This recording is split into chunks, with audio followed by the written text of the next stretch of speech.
इमरान खान और बुशरा बीबी के खिलाफ 190 मिलियन पाउंड केस का फैसला तीसरी बार मौखर। एहतसाब अदालत के जज नासिर जावेद राना ने इमरान खान और बुशरा बीबी के खिलाफ 190 मिलियन पाउंड केस का फैसला अडियाला जेल में सुनाना था।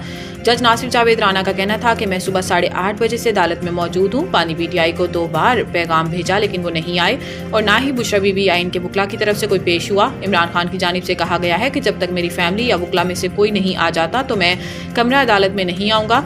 जज नासिर जावेद राना का कहना था कि मैं 2 घंटे से कमरा अदालत में इंतजार कर रहा हूं लेकिन कोई नहीं आया। फैसला सुनाने के लिए मुल्जिमान को एक और मौका दे रहा हूं।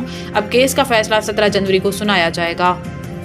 डील का तासुर गलत है। अलकादिर केस का हुकूमत के साथ मुज़ाकरात से कोई ताल्लुक नहीं। सलमान अकरम राजा। इमरान खान और बुशरा बीबी के खिलाफ अलकादिर ट्रस्ट फैसला मौखर होने के बाद अडियाला जेल के बाहर मीडिया से गुफ्तगू करते हुए सलमान अकरम राजा का कहना था कि हुकूमत के साथ हमारे मुज़ाकरात जारी हैं। अलकादिर ट्रस्ट केस का मुज़ाकरात से कोई ताल्लुक नहीं।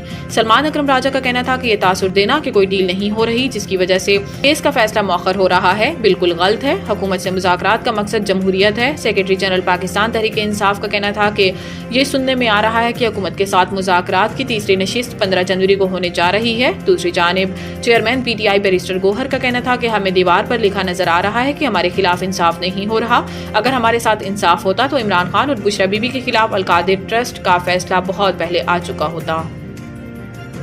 सिविलियंस का मिलिट्री कोर्ट में ट्रायल केस। अगर कोई आर्मी ऑफिसर आइन मुअत्तल करता है तो क्या सजा है? आईनी बेंच का सवाल। सुप्रीम कोर्ट के आईनी बेंच ने जस्टिस अमीनुद्दीन की सरबराही में सिविलियंस के फौजी अदालतों में ट्रायल के फैसले के खिलाफ इंट्रा कोर्ट अपील पर समाअत की, जिस सिलसिले में वजारत दिफा के वकील ख्वाजा हारिस ने दलाइल दिए। समाअत के आगाज में वजारत दिफा के वकील ने दलाइल दिए कि सुप्रीम कोर्ट ने आर्मी एक्ट के सेक्शन 59(4) को भी गलतदम करार दे दिया। इस पर जस्टिस मंदोखेल ने कहा कि आर्मी एक्ट में कई जुराइम का जिक्र भी मौजूद है। एक्ट के मुताबिक तमाम जुराइम का इतलाक फौजी अफसरान पर होगा। ख्वाजा हारिस ने कहा कि सिविलियंस का ट्रायल आर्मी एक्ट के सेक्शन 31D के तहत आता है। फौजी अदालतों को आइन ने भी तस्लीम किया है। जस्टिस मंदोखेल ने रिमार्क्स दिए कि सेक्शन 31D तो फौजियों को फ्राइज की अंजामदही से रोकने पर उकसाने से मुतल्लिक है। फौजी अदालतों में केस किसका जाएगा ये देखना है। बाद अज़ान सुप्रीम कोर्ट ने सिविलियंस के मिलिट्री कोर्ट में ट्रायल्स के खिलाफ अपील पर समाअत कल तक मुलतवी कर दी। बिजली कंपनियों की नाअहली गर्दिशी कर्जों में सालाना 600 अरब रुपए से जायद का इजाफा। तफसीलात के मुताबिक बिजली की तकसीमकार कंपनियों के बारे में ताज़ा आदाद शुमार से पता चलता है कि नाअहलियों से भरी डिस्कोस गर्दिशी कर्जों में सालाना 600 अरब रुपए से जायद का इजाफा कर रही हैं, जो कि अब बढ़कर 2.467 ट्रिलियन रुपए हो गया है।